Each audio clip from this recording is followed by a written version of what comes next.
to another tutorial video. This time we're going to be looking at the Roosting Hawk. Very interesting poem, lots to get into. Just in case I haven't mentioned it for a while at the beginning of the videos, remember everything else, the structure, the images, the language, all support the meaning, and then the effect reader is just kind of like an annex at the end, the things that we actually think about. So always trying to think about how these help get across the different meanings and ideas, etc. So we start off with the structure, and we've got these quatrains that are quite rigid. Now they're quite rigid in terms of them all being four line stanzas, but at the same time all the line lengths are different, and we've also got some enjambment going in from one to the other. So although it sounds more like it's trying to be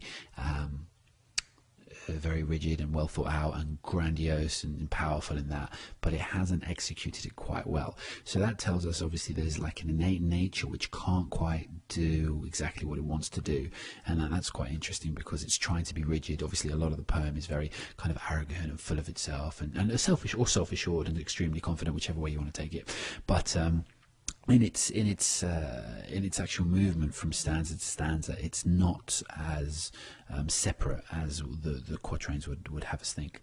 Now this is also supported by the idea of the odd rhyme. So if we look at the beginning here, we've got A, B, C, C in the rhyme, and then we've got D, E, D, or partial D, etc., etc. So we've got like rhyme here, and we've got rhyme here, and so we're starting to build some kind of rhythm, but the rhythm is at odds with each other, and then it just kind of disappears as we go through.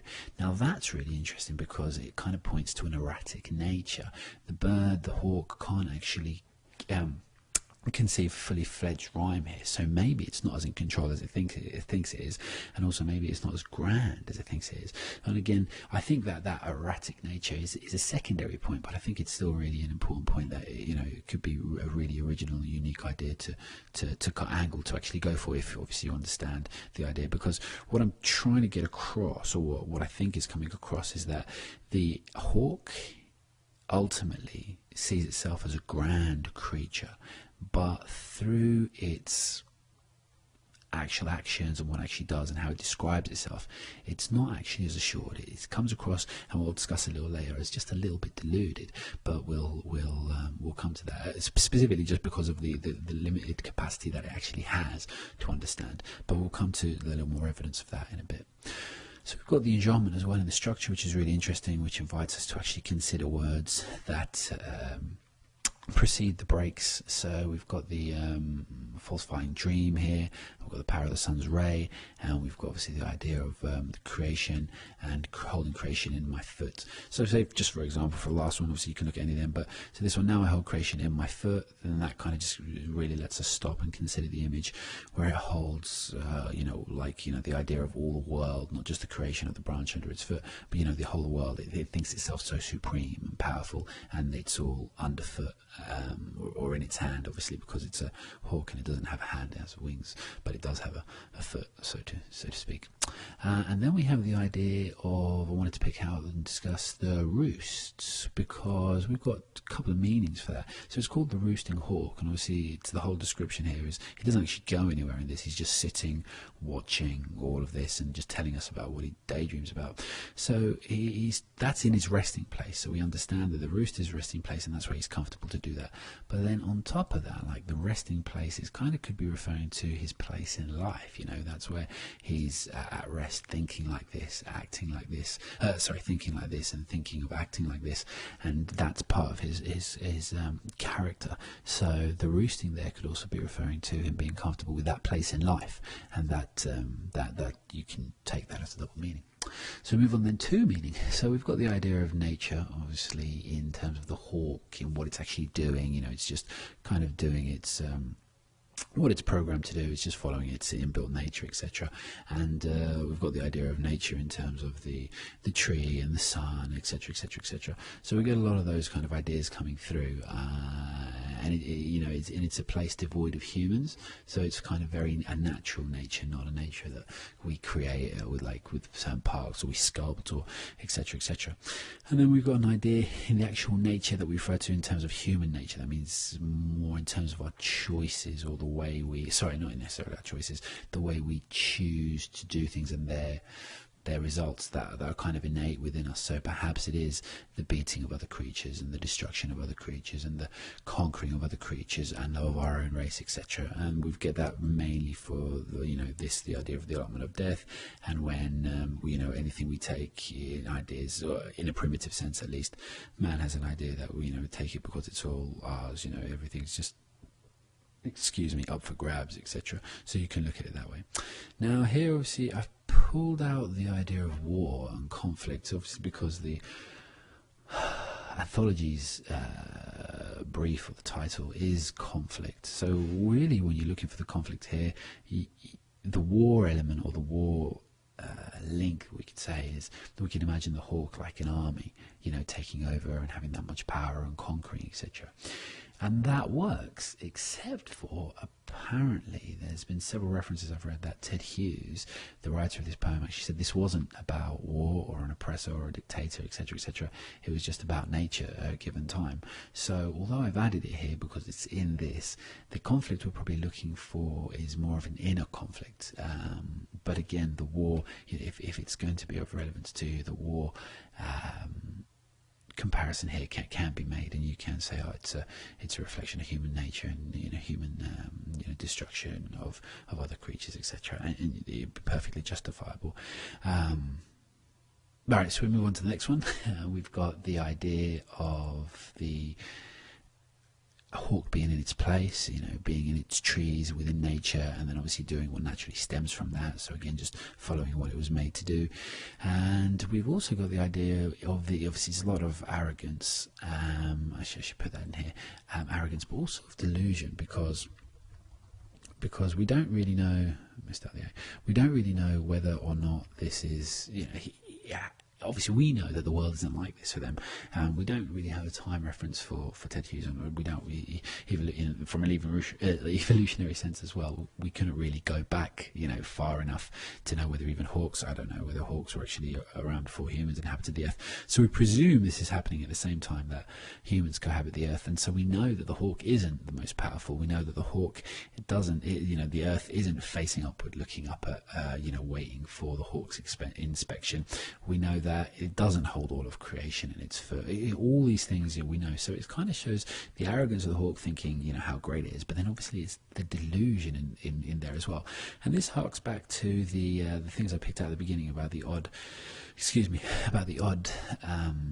rhyme scheme, etc., and the lack of rigidity between the quatrains, even though they're trying to be quite rigid. It's like there's a facade of like superior power, etc., but then as we actually go through, we find there is this whole other thing behind him, this world that he doesn't quite fully grasp. He only kind of understands it from his own point of view, and then especially with the sun being behind him, he, from his treetop, if he looks up and sees the sun behind him, then he knows that there is something greater, bigger, doing more than him. So it's kind of a deluded position to hold, but it just really seems like he doesn't know about the rest of the world, is all this really is.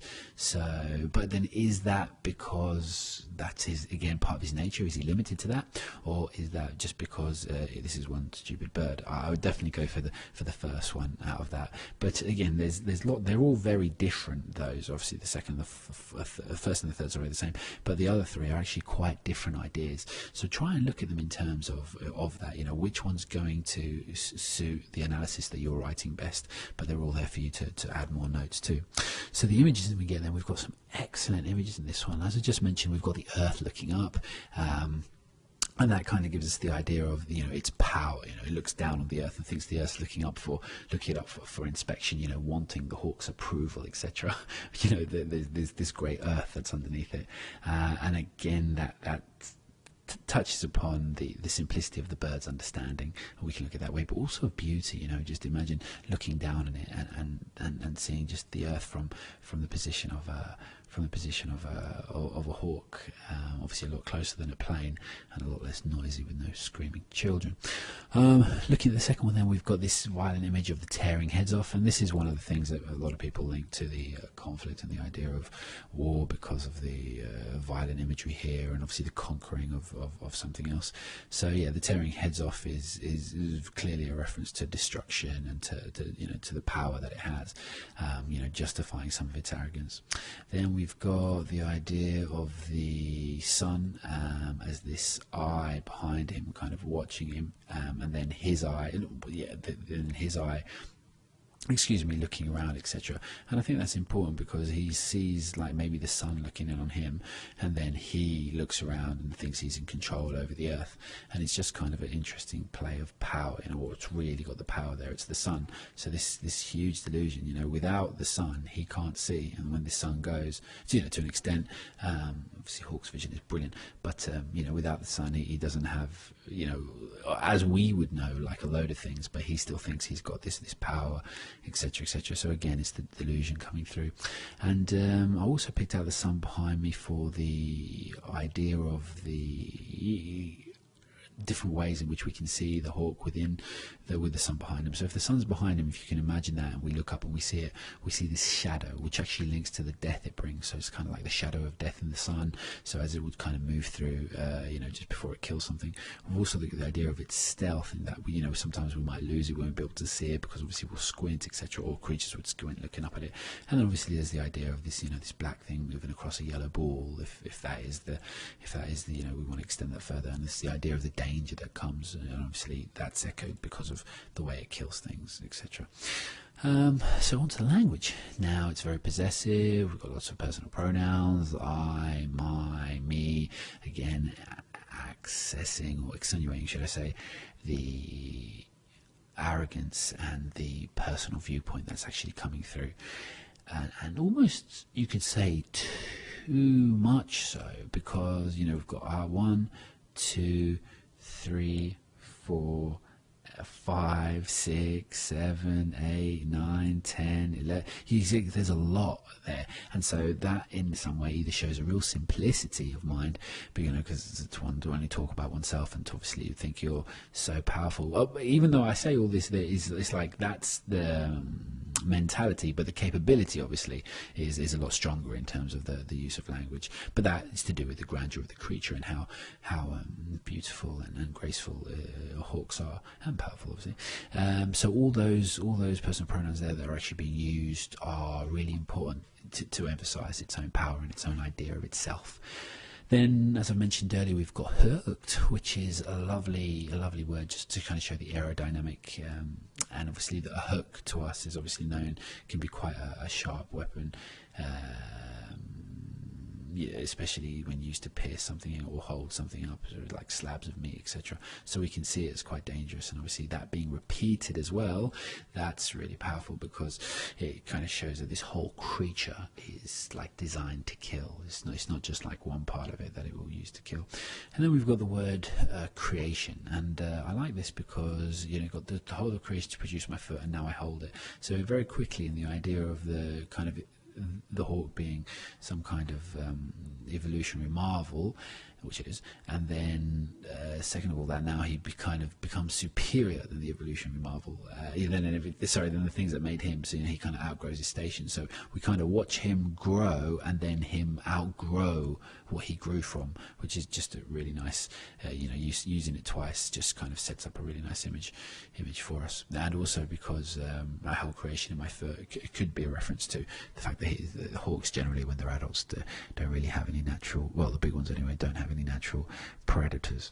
So we look then at the effect on the reader. Well, it makes us think about our place in the world. Who are we? What do we do? What's our nature? Well, what are we supposed to do? How do we try and present ourselves?